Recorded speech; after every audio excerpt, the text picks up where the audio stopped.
Le soleil se couchait sur la capitale, mais sa lueur était dépourvue de chaleur. L'ombre de la guerre s'étendait, froide et menaçante. La nouvelle de l'attaque avait parcouru le royaume comme une traînée de poudre, semant la peur et l'incertitude. Arthur se tenait devant la fenêtre de ses appartements, le visage fermé, les yeux rivés sur l'horizon. La gravité de la situation pesait lourdement sur ses épaules.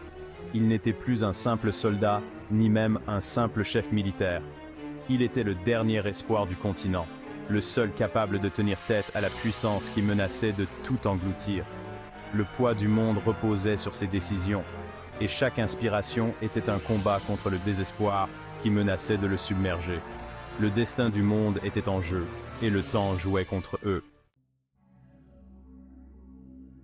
Une heure plus tard, Arthur se tenait devant les portes imposantes de la salle du conseil.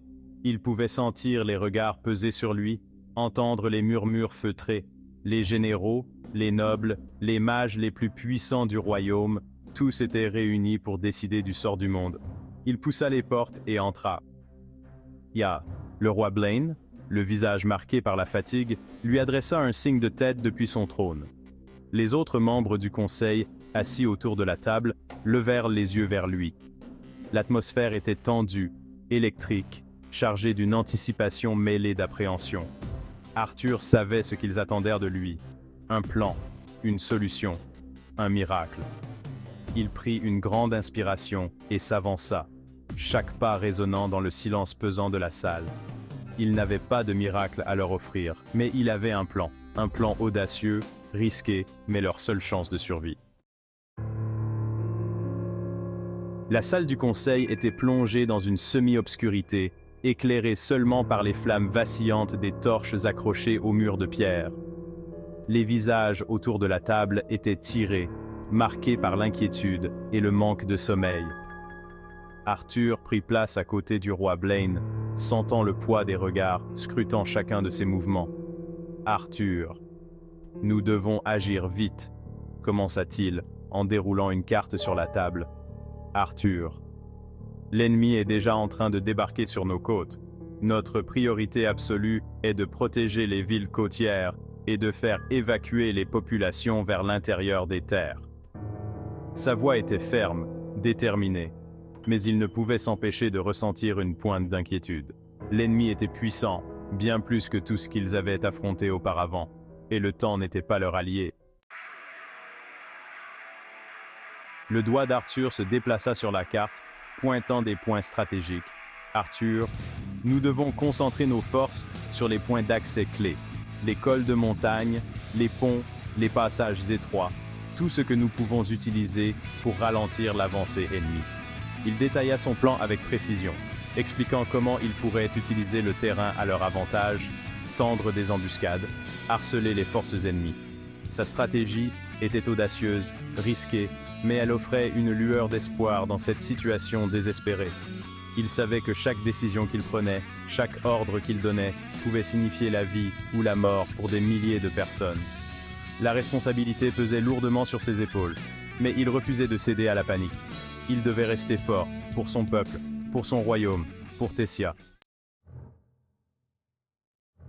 Un silence tendu suivit l'exposé d'Arthur. Les membres du conseil échangèrent des regards, les visages fermés, soupçant ses paroles. Puis, une voix grave brisa le silence. « C'est un plan risqué, » déclara le général Varus, un vétéran grisonnant aux yeux perçants. « Diviser nos forces nous expose à des attaques sur plusieurs fronts. » D'autres voix s'élevèrent, exprimant des doutes, des inquiétudes, des désaccords. Certains plaidaient pour une défense centralisée, concentrant toutes leurs forces pour protéger la capitale. D'autres suggéraient de négocier avec l'ennemi, d'essayer de trouver une solution pacifique.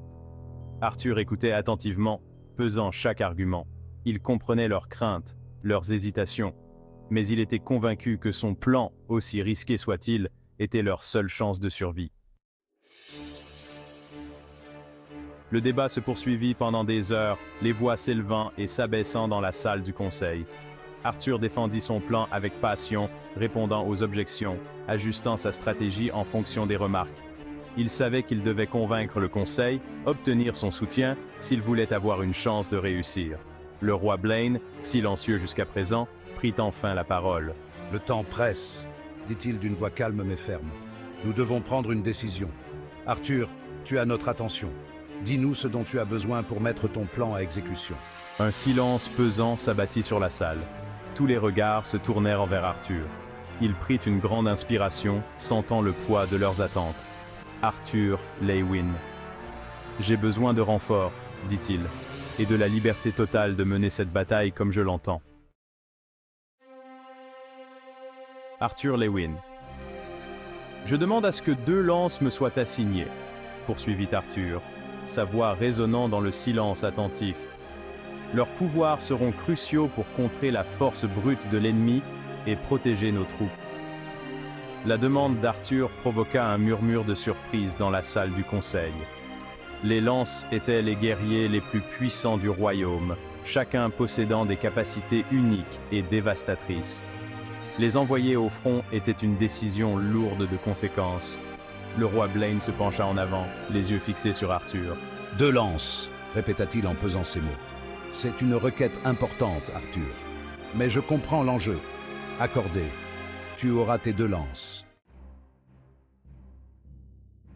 Le conseil se prolongea tard dans la nuit, les détails de la stratégie d'Arthur étant minutieusement examinés et débattus.